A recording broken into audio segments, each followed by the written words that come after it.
Alright everyone, and welcome back to another episode of the F123 Driver Crimo with Ferrari. This is episode number 44 today for the Singapore Grand Prix. If you missed the previous episode at Monza, I recommend you go and check the one out before seeing this one, because spoiler alert, we confirmed ourselves as Constructors Champions in front of the Tifosi, but I couldn't stop Carlos Sainz winning a second Grand Prix in a row, having taken the win at Zandvoort as well. So our lead has been cut to 31 points, and we're going to try and keep a lead ahead of the pack by putting a minor drag reduction upgrade that will come on in time for Singapore, although I'm not sure it's actually going to be any effect, because the first part of the race is rain. Having one of those wet to dry races that we haven't had in a very long time, really. I mentioned that was the other day that we didn't have one for a very long time, and now we've had 2 in 3 races. The Dutch Grand Prix that was uploaded last week as well being the other. So heavy rain to inters to dries. It's going to be interesting to see how quickly it does, especially Singapore. The humidity, it will dry quickly. R&D wise, Red Bull back into second place with an upgrade for them. Obviously, we maintain our gap to the chasing pack. Aston Martin, Mercedes have brought upgrades, Jump, McLaren and Haas. So, it's very close. The likes of Alpine, Williams, and even Alfa Romeo and AlphaTauri is starting to catch that lot, because some of them really have an upgrade. Mercedes only brought an upgrade 5 races ago. So, yes, but we're going to move into qualifying. Under the lights, it's going to be dry. So we have got, I want to say it's not really compromised, but obviously with maxed out cars you can lower the wings, and I've just basically gone for a bog standard setup basically as well. First lap was actually good enough for P4, so I'm actually feeling okay about this track. I think the AI have a little bit too much race pace around here, which probably is, considering the fact that obviously in the F1 game their AI is going, as I don't know where that Alpine's going. Hopefully it gets out of the way. He's given us actually a nice little strip stream down his first the DRS straight. DRS not really that powerful here anyway. That's the only real one where it actually makes real effect into these 2 corners as well. But yes, Singapore, I feel that the race pace of the AI, although the qualifying pace may be out there, although saying that we have dropped to P9 now, and we're not really improving that much, although I think there's time in the third sector that can be gained. The AI are a bit OP in the third sector as well, but the first sectors, I feel like this is actually not too bad, but they're better compared to their qualifying pace, if you know what I mean. With the maxed out cars are usually a lot slower in the races, whereas obviously I'm slower in qualifying or faster in the races. The AI usually they are around, but here it's more even. They're about the same in qualifying in the race with this new Singapore layout. So that'd be nice. It'd be nice if we can get a bit more of that across the board, but at the same time we don't want the AI to be OP in certain sections like they are in Sector 3 where they've got tier AI. Up to the line, anyway, I've talked through the quality, apologies about that. I mean, it is the Singapore half a second off Sainz, which is about right. Although saying that, if you want to match the AI, that means Sainz is going to be half a second ahead. But I'm feeling good about we'll see what we can do in the rain. See if we can get Sainz. We're P3, so it's not like we're P11. So yes, obviously Alpine, a shocker for them. Nick De Vries last, Sonoda only 8th, and a great job by Lawson and Leclerc. So yeah, we'll see what we can do. Time for the race. It's the Singapore Grand Prix, where Sebastian Vettel has the most wins here with 5. Who will be lifting the trophy today here at the Marina Bay Circuit?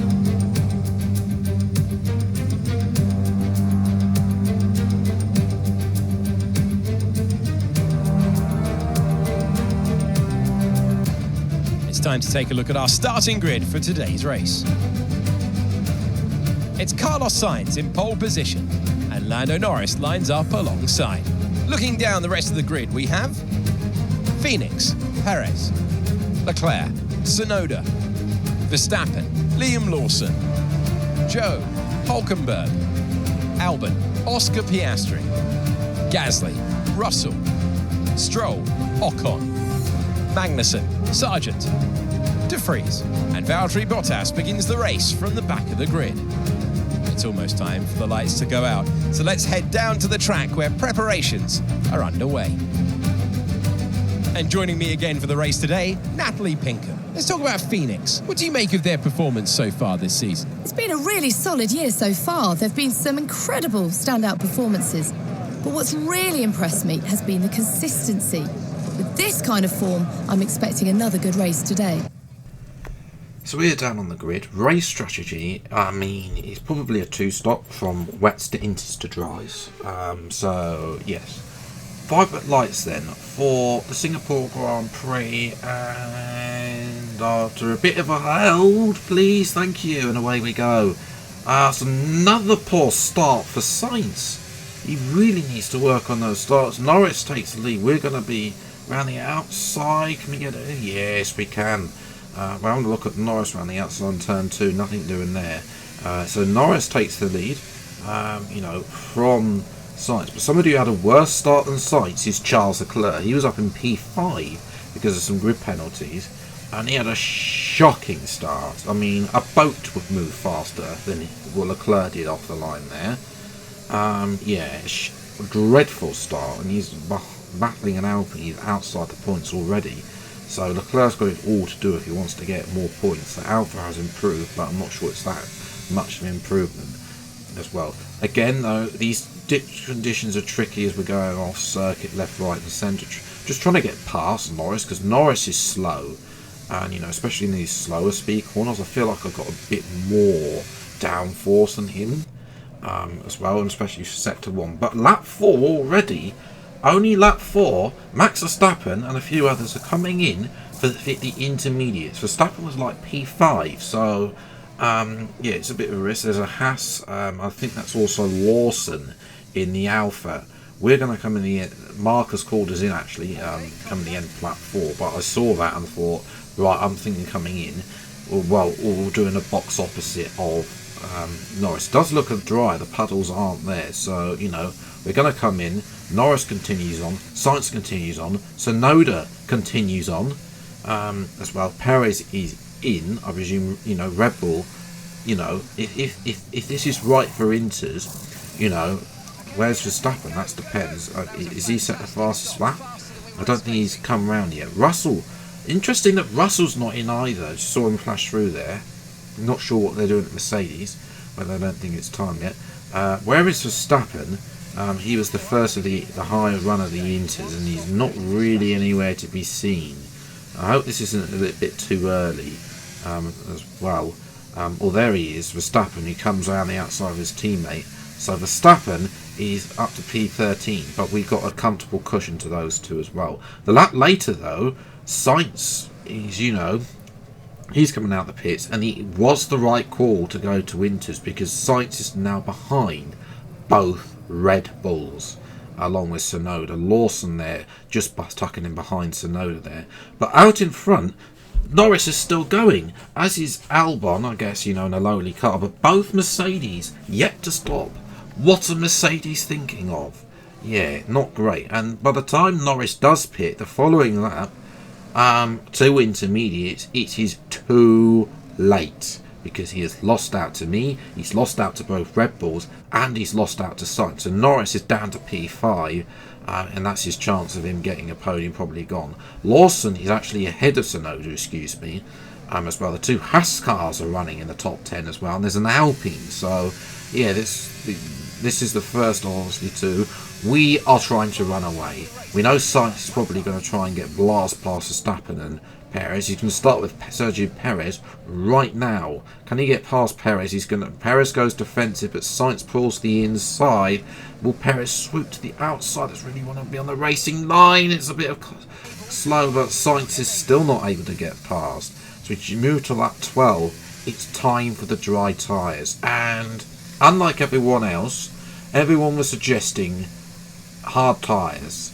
We're going to risk this mediums. Now, if the tyre wear is low, we can take this to the end. But my thinking is we'll go softs around 10 laps, about 9-10 laps to go. If we can build that gap, that's the question. Perez has actually carried on, which is unfortunate. Means that Sainz will jump him, meaning he's only got to deal with Verstappen now. As well, Zhou and Leclerc go through, but we will probably catch up to them, hopefully. But we'll see what these mediums can do. But it's not taking too long, and that is Verstappen and Sainz. Confirmation, both on hard tyres, pretty much all the AR on hards. Compared to my mediums, and Sainz is round the outside and he is up to P2, so yeah, that is really unfortunate. We got a 9-second gap to Sainz on lap 16, and we set the fastest lap of Grand Prix, 1:31.6. You know, tyre wear is long, keeping it monitoring, but is actually not been too bad since we pit on lap 12.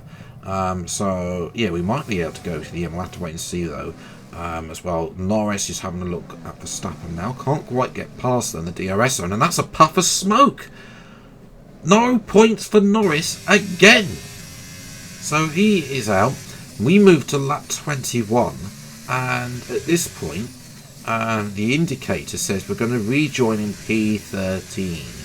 I was hoping for a bit better on these mediums, but it's clear that the medium and the hards don't really have too much different for the pace. So yeah, we are going to be extending this one to the end of the race. I think with 10 laps should be comfortable.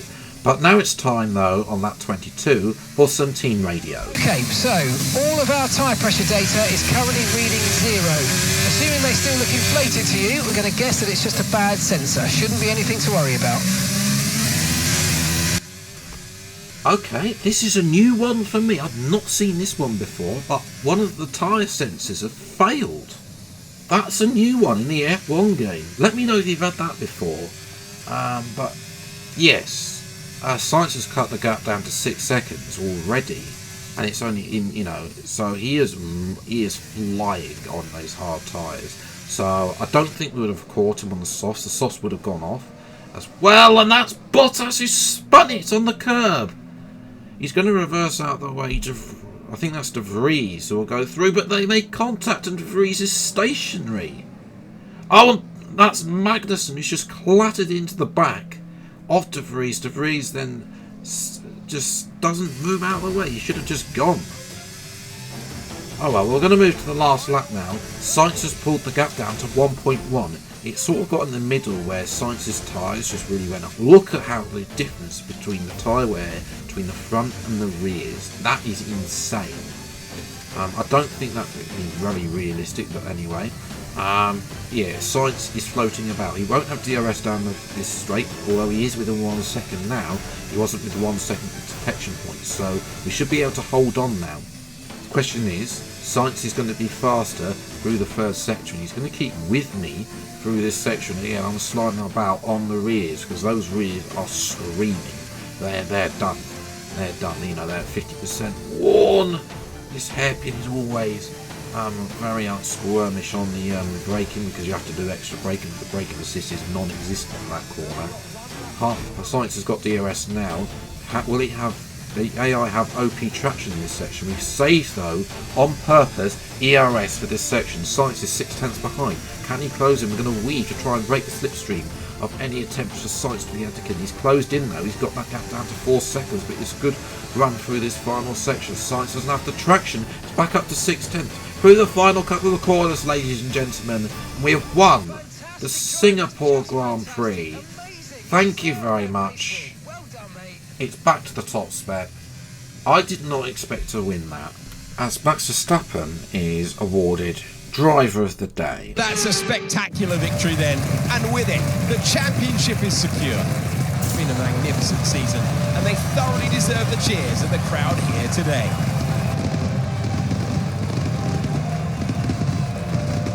So, Natalie, what made the difference out there today? Well, they managed their tyres to absolute perfection. A tyre whisperer, in fact. And that is what set them apart.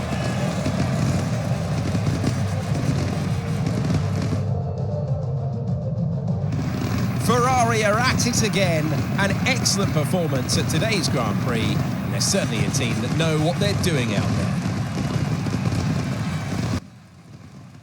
Oh yes, it's good to be back on the top step. This is exactly what the championship needed after failing at Monza. You know, to beat Sainz, to be on the top step, get fastest lap, and you know that is the confidence that I needed to really think we can win this championship. Obviously, it's not going to be easy. There are still some tricky races to come, but you know, this is the kind of result we needed to ensure that we grow our gap. Verstappen P3, I'm sure we'll be happy with that. You know, Red Bull don't really have the pace. Perez just wafted away in the end. You know, Tsunoda doing well there. Shout out to Lawson as well for P6. You know, he's quietly having a good race. End of the season, you know, after a bit of a tougher start, and he's overtaken his teammate. Our gap in the championship is 38 points, and Perez is pretty much out of it. So it's me against Sainz. You know, we've got 4 races left. This is the time. Who's going to win? You know, there's probably a DNF for me in there somewhere. You know, we managed only 4 laps at Las Vegas last year. Rivalry is a lot closer, only 2 between myself and Sainz, but with that victory we do have the lead now, 25 to 23. Yeah, the next race will be out hopefully next week. It should be out next week, but that will be the sole episode because it's a sprint race. It takes a lot longer to record and then edit, and then Portugal and Vegas might be together or might not, depending on what happens elsewhere. And then obviously we got the final round in Abu Dhabi.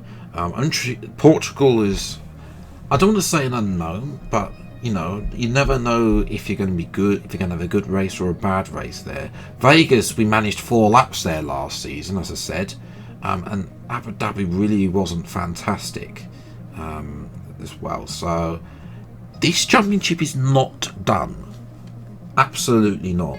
And if it only takes us to have a DNF, which we haven't had yet, unlike Sainz had in Spain. It only takes a DNF, and all of a sudden, Sainz goes on to win the race, and all of a sudden he's right behind us again. So yes, but that is where I'm going to leave it for today's episode. If you have enjoyed, leave a like, subscribe, new to the channel, see plenty more F123 driver career videos as and when they come out. Until the next video, then I'll see you next time. Take care. Thanks so much for watching. Enjoy your day, and goodbye.